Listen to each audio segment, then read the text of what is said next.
Yes, good morning, Congressman. He's here to discuss the divide within the Republican Party and how it affects South Florida. So we do appreciate you being here today. So let's just dive right into that historic vote to oust Kevin McCarthy there. You voted to keep him. So I want to understand how you view Congressman Gates's motive here to oust him. Selfish. Pure and selfish. He's getting a lot of press time. Obviously, you know, even Jim DeFeete's trying to talk to him. So, yeah, look, there was no reason to do this. This was all set up in January when unfortunately we agreed to a one-person motion to vacate, which is frankly insane. A lot of us knew that this was a setup, that somehow in this first year somebody was going to make a motion to vacate. And frankly, you know, we shouldn't have expected any help from the Democrats. We didn't. There was 208 Democrats that voted to, you know, oust the Speaker, along with 8 Republicans. Now, 210 Republicans wanted to keep the Speaker. So you have a very, very small minority of 4% that went off the rails, and for some reason, led by Matt Gaetz, that really kind of causes chaos. And now we have to, you know, pick up the pieces and move forward. We will probably not. Well, I don't expect us to go back to the floor until we have full agreement that we have 218 votes for the next Speaker. Whoever that Speaker is, whether it be Scalise, whether it be Jordan, whether it be somebody else, we don't know. And so I expect that we're going to get into the conference on Tuesday. We're going to hash it out, yell and scream at each other. Well, 210 of us are going to yell and scream at 8, and then, you know, we'll work it out, because really it's people say we're really fractured. We're not. It's 210 of us against 8. And that's good perspective there, because that's how people are viewing this. That's right. That leads to the next question here. Gaetz has been likened to the cancer of the Republican Party right now, but did he do, maybe this wasn't an entirely bad thing, exposing the fragility maybe of the Republican Party because it's not united? Say what you want about the Democrats. There's infighting, there's divide there, but at least they were unified. The Republican Party, not so much. Well, look, the Republicans are different than Democrats, okay? It's like cats and dogs, okay? And so when Nancy Pelosi told, you know, in the last Congress said, sit, they all sat, all right? When Kevin McCarthy says us, you know, tells us to all sit, we go, meow. All right. So you know, we're just different. We have a, you know, we're a little bit more independent, and I frankly like it that way. I don't want to be, you know, everybody univision and all that. There's good. That there's people from, you know, the far right. There's people that are centrist. I'm a center right guy.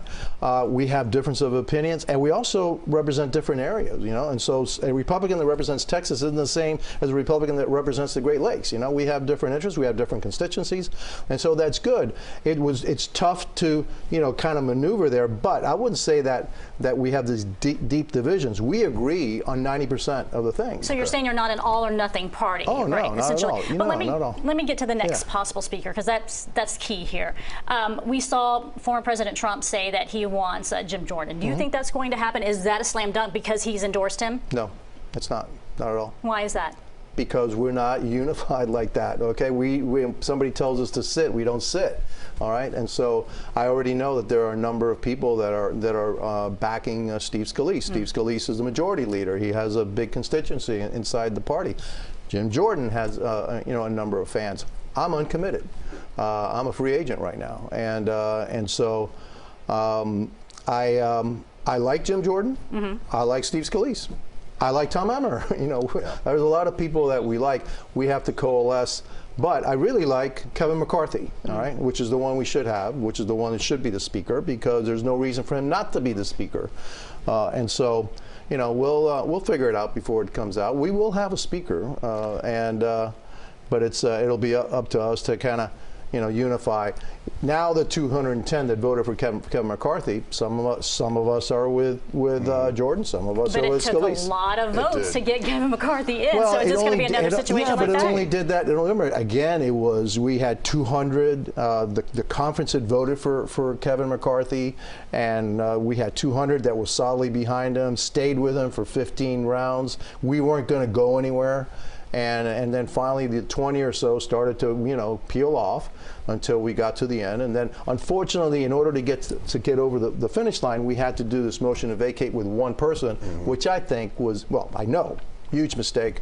One of the things that's the person who ends up being Speaker is going to have to do, and I've said this publicly, we have to change that rule.